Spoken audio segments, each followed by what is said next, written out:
आज का वीडियो फरवरी 1947 में प्रकाशित अखंड ज्योति से लिया गया है, जिसका शीर्षक है ऐसा योगी जिसके पेशाब से दिए जलते थे।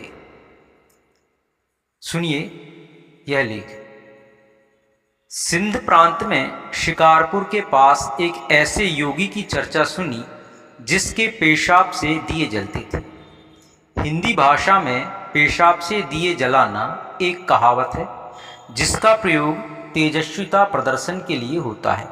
जैसे किसी आदमी का आतंक चारों ओर छाया हुआ हो, उसका आदेश मानने के लिए बड़े बड़ों को विवश होना पड़ता हो, तो उस आदमी के लिए कहा जाएगा कि उसके पेशाब से दिए जलते हैं। इस कहावत को चरितार्थ करके अपनी तेजस्विता और योग साधना की सफलता प्रकट करने के लिए वे योगी जी पेशाब से दिए जलाते थे। उनके शिष्यों का कहना था कि वे दिन भर में केवल एक बार पेशाब करते हैं और जब करते हैं तब वह घी ही निकलता है। उनके पेशाब करने का समय शाम को 5 बजे था।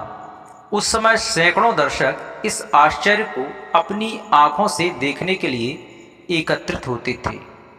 कराची में मुझे यह पता लगा था, मैं वहाँ से शिकारपुर के लिए चल दिया। वहाँ से ढूंढते ढूंढते उन योगी राज के पास जा पहुँचा। शाम को 4 बजे पहुँचा था। 1 घंटे बाद ही पेशाब करने की बेला आ गई। अपने कमरे में से महात्मा जी निकले। उनके आते ही कीर्तन आरंभ हो गया और तुरंत ही पेशाब करने की तैयारियां होने लगी। जिधर को मुंह किए बैठे थे उधर को योगी जी ने पीठ कर ली। दर्शकों में से जिसे आज्ञा प्राप्त हो चुकी थी, वह एक चांदी का कटोरा हाथ लेकर महात्मा जी के सामने पहुंचा और कटोरे को आगे कर दिया। योगी जी उस कटोरे में पेशाब करने लगे। जब कर चुके तो वह कटोरा दर्शकों के सामने लाया गया। देखने में वह पिघले हुए शुद्ध घी की तरह था। जाड़े के दिन थे। थोड़ी देर में ठंडी हवा लगते ही वह जमने लगा। अब योगी राज के सिंहासन के पास जो 10-10 बड़े बड़े पीतल के दीपक दीवटों पर सजाए हुए रखे थे, उनमें यह ही घी डाला गया और बत्तियां डालकर दीपक जला दिए गए। सब लोग जय जयकार कर उठे। शंख, घड़ियाल, तुरही, नगाड़े आदि बजने लगे। कटोरे में बचा हुआ घी प्रसाद की तरह उंगली की नोक पर लिया, देखा, सूंघा, परीक्षा करके सराहना की और आंखों में लगाया। जितने भी दर्शक थे सबको पूरा पक्का विश्वास हो गया कि योगी राज पहुंचे हुए हैं। उनका आत्मा दिव्य है, शरीर दिव्य है और मलमूत्र तक दिव्य है। इस दिव्यता के कारण उन्हें जनता का धन और सम्मान प्रचुर मात्रा में प्राप्त होता था। अनेकों प्रपंचों में से पार निकलने के कारण मेरा मन बहुत संशयग्रस्त था। सोचता था कि कटोरे में या तो कोई पर्दा होगा या पेशाब को किसी प्रकार पलटकर घी डाल दिया जाता होगा, पर जब आंखों से देखा वहां ऐसी कोई गुंजाइश न थी, क्योंकि योगी जी नंगे बदन रहते थे। कमर में एक छोटा सा कपड़े का टुकड़ा था। भरी सभा में पीठ फेर कर उसने पेशाब किया था। चांदी का कटोरा सैकड़ों हाथों में होकर गुजरा था। कहीं किसी बात में कोई रहस्य मालूम न पड़ता था। वह सचमुच आश्चर्यजनक बात थी। मनुष्य का मूत्र विशुद्ध घृत जैसा हो, यह वास्तव में बड़े अचंभे की बात थी। पूर्ण सत्यता को जानने के लिए मैंने वहां अड्डा डालकर रहने का निश्चय किया। दर्शकों के चले जाने के बाद से मैं योगीराज जी से मिला। योग मार्ग में मेरी रुचि, ऊंची विद्या, आकर्षक व्यक्तित्व, मृदुल स्वभाव, इन सब बातों ने उनके ऊपर काफी प्रभाव डाला। ऐसे व्यक्तियों को अपने पास रखने में, उन्हें शिष्य बना लेने में साधु लोग अपना बड़ा लाभ देखते हैं। उनकी इस कमजोरी को भली भांति जानता था, इसलिए अपना परिचय और भावी कार्यक्रम उन्हें इस प्रकार बताया गया जिससे उनकी कृपा सहज ही मुझे प्राप्त हो गई। जिस कमरे में महात्मा जी रहते थे उसके पीछे वाले कमरे में मुझे रहने को जगह दे दी गई। मैं उसमें सुखपूर्वक रहने लगा।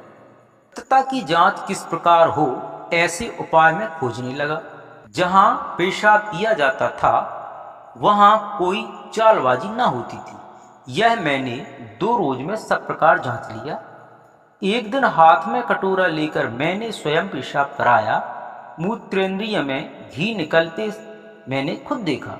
यदि कोई गड़बड़ होती होगी तो वह उनके रहने के कमरे में ही की जाती होगी। ऐसा विचार करके मैं ऐसा उपाय सोचने लगा जिससे उनके ऊपर निगरानी रखी जा सके। हर वक्त द्वारपाल रहता था किंतु बिना आज्ञा के किसी को उनके पास जाने की आज्ञा न थी। कमरे में कोई अन्य दरवाजा या खिड़की न थी। अब किस प्रकार सफलता मिले इस दृढ़ खोज में मैंने योगी के कमरे के चारों ओर बड़े ध्यानपूर्वक कई चक्कर लगाए कि कोई मार्ग ऐसा मिले जिसे होकर कमरे की भीतरी बातें दिखाई दें। ऐसा कोई छिद्र दिखाई न पड़ा। अब मैं अपने कमरे की छत पर चढ़ा और दूसरे कमरे के लिए छिद्र ढूंढने लगा। सौभाग्यवश छत से नीचे एक छोटा रोशनदान मिला। खड़े होकर उसमें से योगी जी वाले कमरे का आधा भाग देखा जा सकता था। इस छिद्र में आंखें लगाकर पेशाब करने के 2 घंटे पूर्व खड़ा हो गया और देखने लगा कि योगी जी कोई विशेष क्रिया तो नहीं करते।